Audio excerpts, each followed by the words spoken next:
The Drake effect. You've heard of it, right? Where the idea that if Drake gives you a feature on an album, your numbers go up. If you talk about him on your podcast or YouTube page, hey, it's about to get you some views.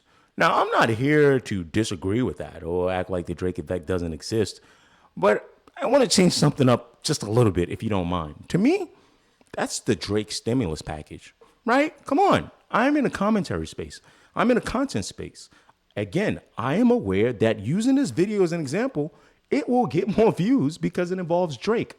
But the Drake effect I want to explain is something else to me.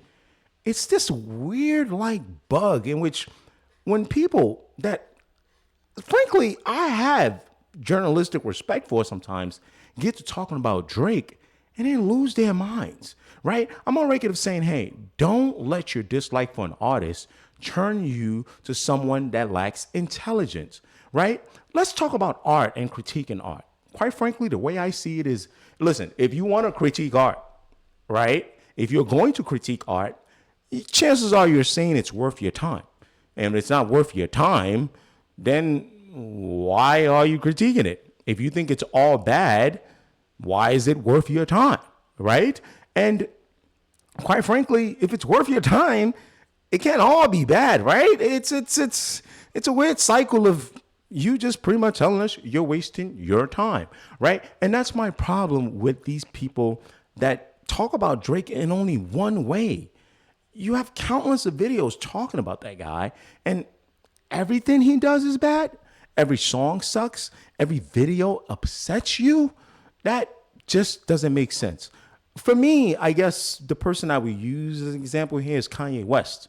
Now, to me, I have justifiable reasons as to why I feel this way about Kanye West.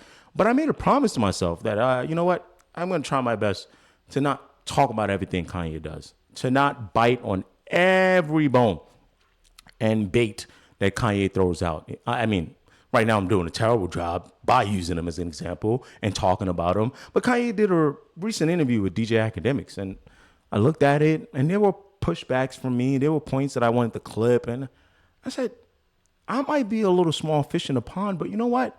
I don't want to add to this.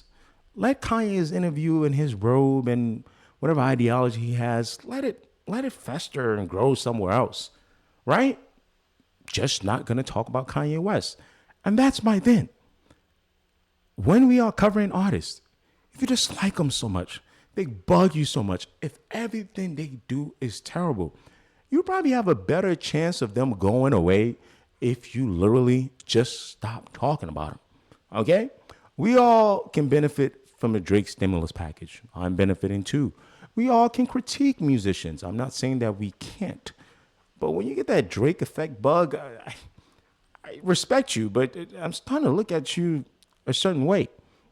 Either find a way to take away that disdain and dislike that you have for this guy and try to find things to critique about him that are legitimate and some higher moments, because there are millions of people that like this guy. So it can't be always bad as far as the art is concerned. Some high moments that you like and point those out and offer fair criticism so the audience can have more trust in you. Or just stop talking about him. It can't be that hard, right? But I know you want the Drake stimulus package.